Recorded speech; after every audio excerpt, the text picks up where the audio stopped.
For a special photo shoot, a photography team fills up a very deep pool and drops in a sofa for the model to pose on. Day is working at the shoot and has asked his girlfriend, Koi, to bring their dog, Lucky, so he can appear in the pictures too. Since Day is diabetic, he takes a break to give himself an insulin shot.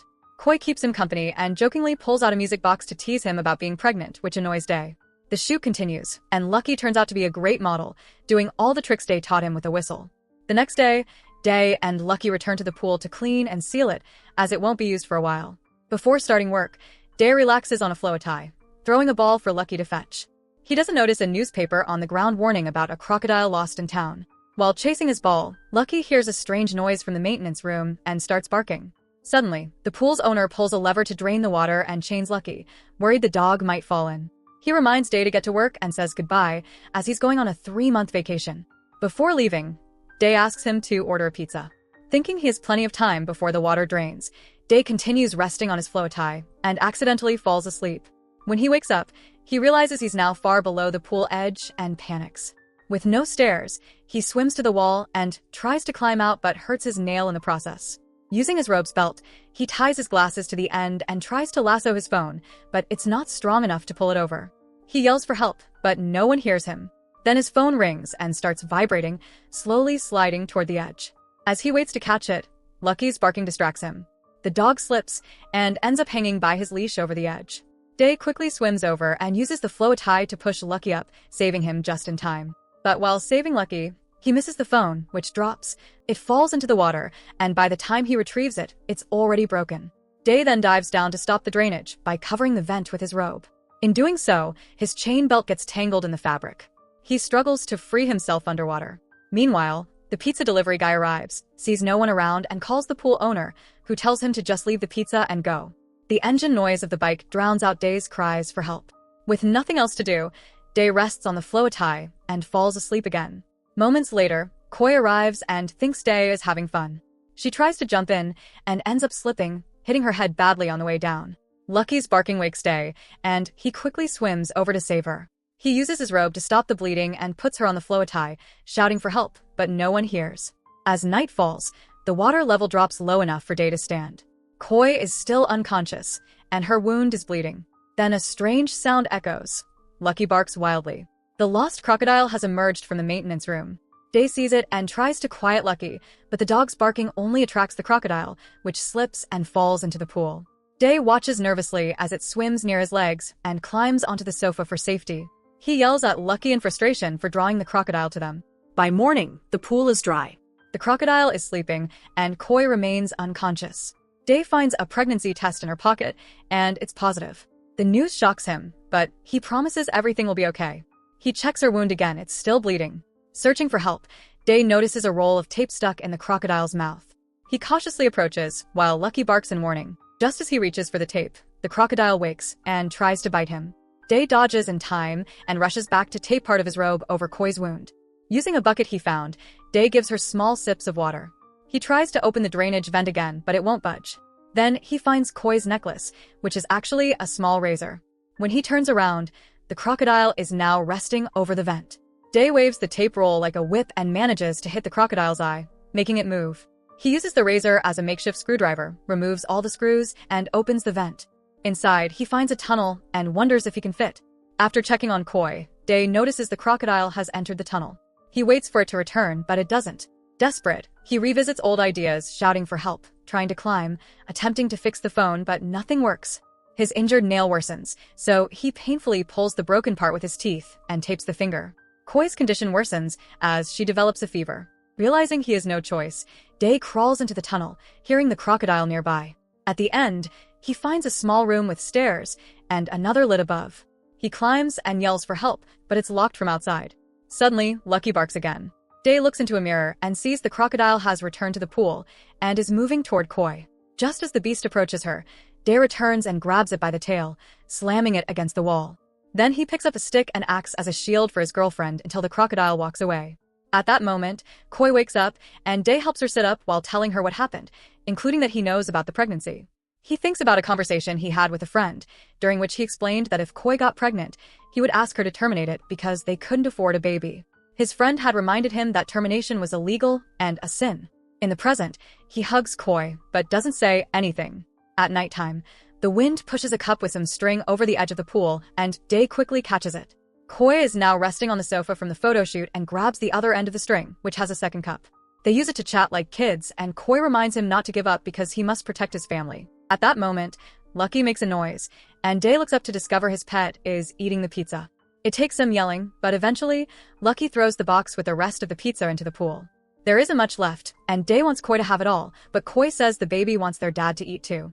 Another flashback shows how Koi used to complain about Day working so much that he didn't even have time to take her out for pizza. Now she can't help crying because they're finally having pizza together. In the morning, Day is woken up by Lucky throwing a pipe into the pool. There isn't any water left in the bucket, and the heat is unbearable. After peeing in a corner, Day uses the tape to write help on the ground. However, he's getting dizzier by the second and ends up passing out.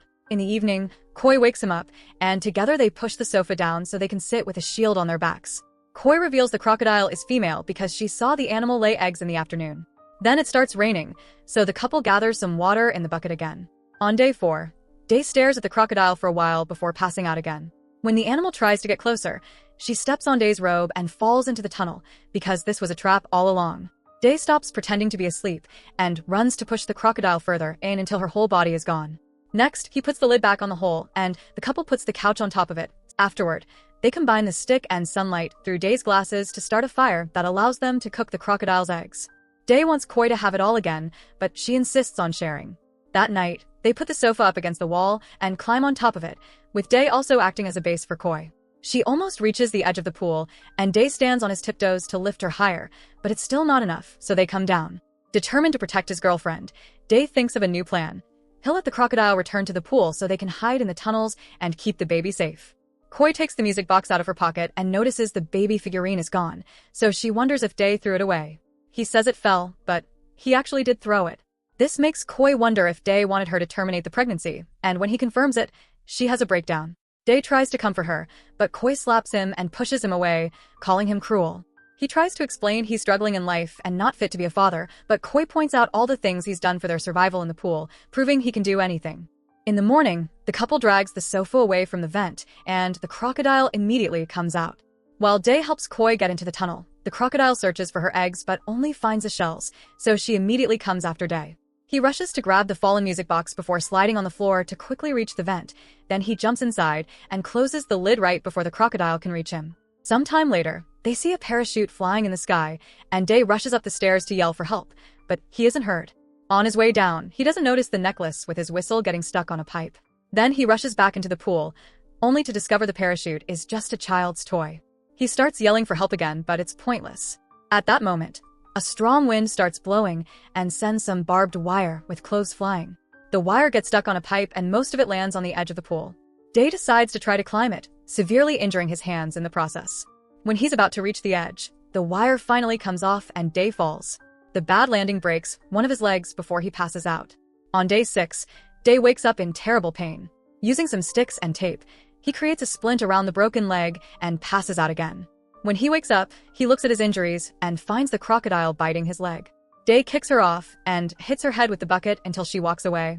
That night, it starts raining and the space where Koi is hiding begins filling with water.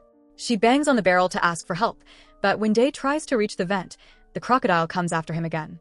Thinking fast, Day throws the sofa on the crocodile to trap her and jumps into the tunnel, making sure to close the lid before crawling away. The entrance to Koi's room is blocked, so Day decides to look for alternate exits. After exploring for a while, Day is excited to find another lid and light coming through it. He immediately begins pushing until he manages to open it, only to be disappointed by what he finds outside. It turns out this place is 2 pools, and the vents connect them. Day screams in frustration as he has a breakdown. When he calms down, he returns to the tunnel but barely gets to move before passing out. On day 7, the parachute toy falls in the pool, and 2 people come looking for it. They tie a ladder to a barrel and hang it on the edge of the pool to come down. While grabbing the toy, they notice the tape message and the blood. However, because of the sofa, they assume it's all part of a production. They don't see anyone because the couple is in the tunnels and the crocodile is under the sofa. Day wakes up when he hears their voices, but by the time he reaches the pool, the men are already gone. At least they left the ladder, but when Day tries moving, the crocodile comes out to block his way. Since it's raining again, the water level in Koi's room is rising quickly, but she can't leave because the barrel is stuck in the vent. Day takes off his shirt and ties it around his hand before doing the same with some barbed wire. When he steps back, he trips on the bucket and falls, allowing the crocodile to grab his leg again. He kicks her a few times to push her off, then sits on top of her and starts punching her with the wired hand. The crocodile responds by hitting him with her tail to throw him down and moves on top of him to continue the fight. When Day looks up, he sees Koi about to die in the mirror, which inspires him to keep going. He reaches behind him and breaks the sofa's leg, which he uses to stab the crocodile in the eye. Unfortunately, the rain causes the barrels to slip off the pile and take the ladder with them. When Day sees this, he falls to his knees, thinking it's over. Suddenly, the crocodile hits him in the back before biting his stomach, leaving severe wounds. When she's about to bite his head too, Koi finds the whistle and blows it. Day snaps out of his daze and puts the stick in the crocodile's mouth to block it. Koi is still blowing the whistle, and Lucky starts barking, so Day tries to tell him to stay back. Lucky doesn't listen and tries jumping into the pool, but the chain breaks his neck, and now his body is hanging over the edge. A furious Day then picks up the pipe Lucky threw earlier and inserts it into the crocodile's mouth, pushing until he stabs her brain to finally kill her. Desperate to save Koi, Day has no other choice but to use Lucky's body to climb out of the pool. When he reaches the head, he says goodbye and lets the body fall so he can continue climbing with just the chain. Then he rushes to the other vent and tries using a pipe to open it. The strength he puts on this lever-like movement causes the pipe to bend and leave him hanging over the other pool. However, Day refuses to give up and keeps applying strength until he opens the lid. The pipe snaps in the process and Day falls, but he holds onto the edge of the pool just in time.